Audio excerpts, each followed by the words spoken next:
안녕하십니까, 정인태입니다. 거짓 창조주에 대해서 형사 선고가 2월 7일로 결정이 됐죠. 14일 이후로 결정이 됐습니다. 네, 변론을 그냥 종결이 돼버린 거죠. 1차, 2차, 3차, 4차, 5차, 6차, 막 7차 막 이렇게 갈 줄 알았더니 그냥 바로 종결이 된 그러한 정황이고요.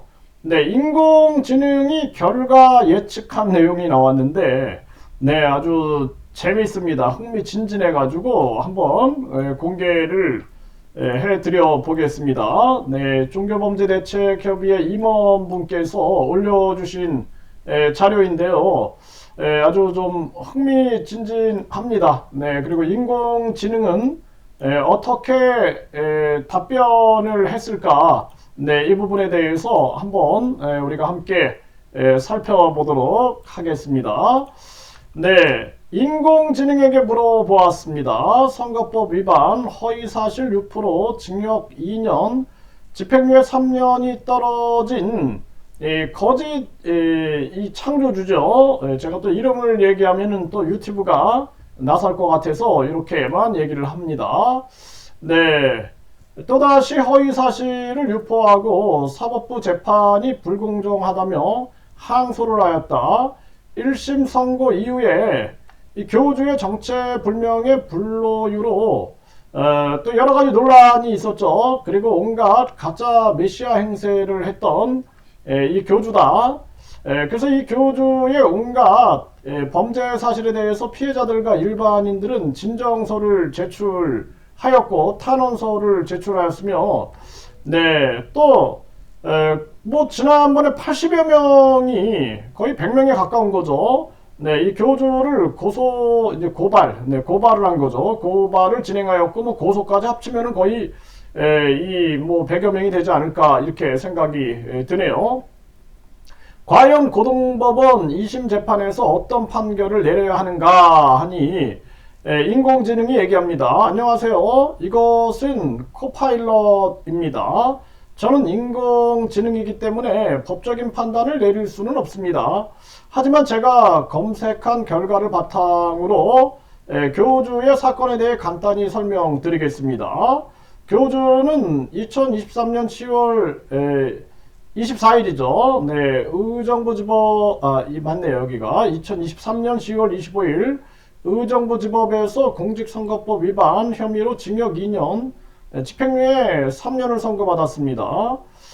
그는 20대 대통령 선거 기간에 자신이 고 이병철 삼성그룹 회장의 양자라고 주장하고 박정희 전 대통령의 정책 보좌관이었다고 비선이었다라는 거죠. 허위 사실을 유포하는 것이 범죄에 해당한다고 판단된 것입니다. 재판부는 교주의 행위가 선거의 공정성을 보장하는 공직선거법의 입법 취지를 몰각시키고 유권자의 판단을 왜곡시켜 선거제도의 기능과 대의민주주의의 본질을 훼손시키는 중대한 범죄라고 밝혔습니다. 또한 교주가 판결 이후에도 허위사실을 유포하거나 장차 이루어지는 선거에서 유권자들에게 이를 공표할 가능성이 농후하다고 판단하여 정치 영역에서 교주를 배제할 필요가 있다. 양형 이유를 설명했습니다. 교주는 이에 불복하여 항소했으며 현재 고등법원에서 2심 재판이 진행되고 있습니다. 교주는 2심 재판에서도 자신의 주장을 고소하고 있으며 사법부의 재판이 불공정하다고 주장하고 있습니다.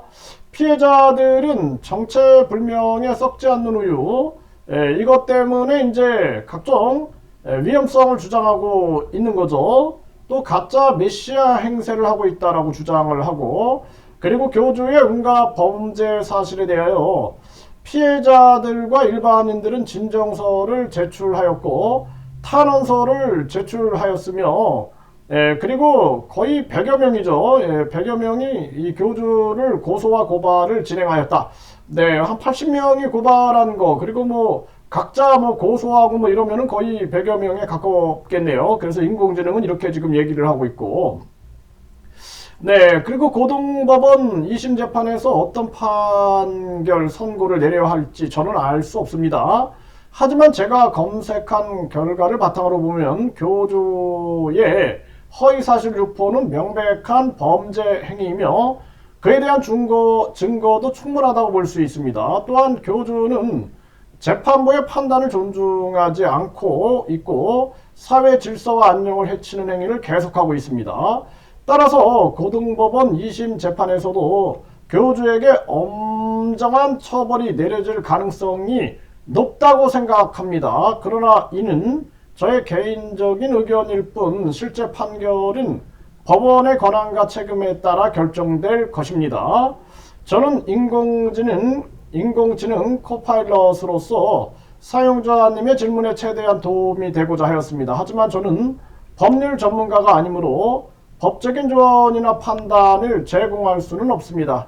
저의 답변은 참고용으로만 활용하시고 법적인 문제에 대해서는 전문가의 도움을 받으시기 바랍니다. 감사합니다. 네, 이렇게 인공지능이 겸손하게 얘기를 했습니다.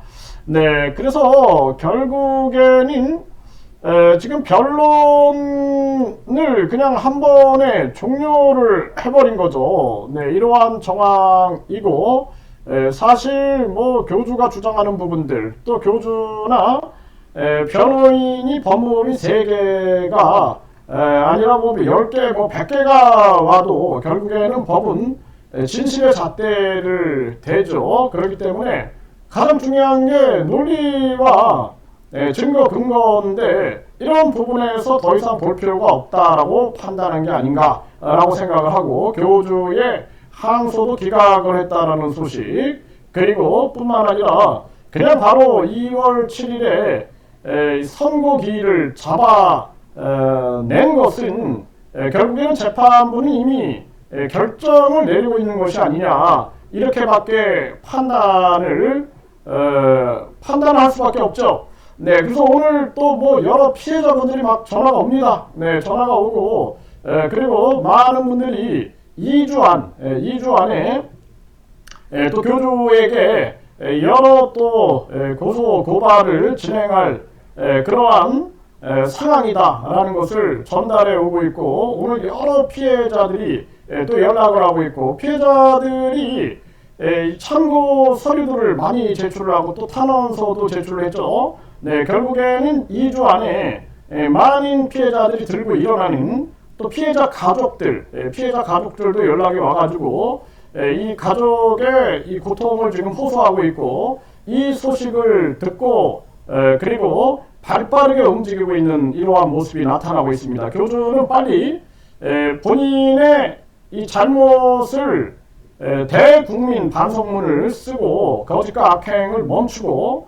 그리고 이제는 상생의 길로 가야 할 것이며 피해 보상과 본인의 악행에 대한 처벌을 고스란히 받아야 할 것이다. 이렇게 말씀을 분명하게 드립니다.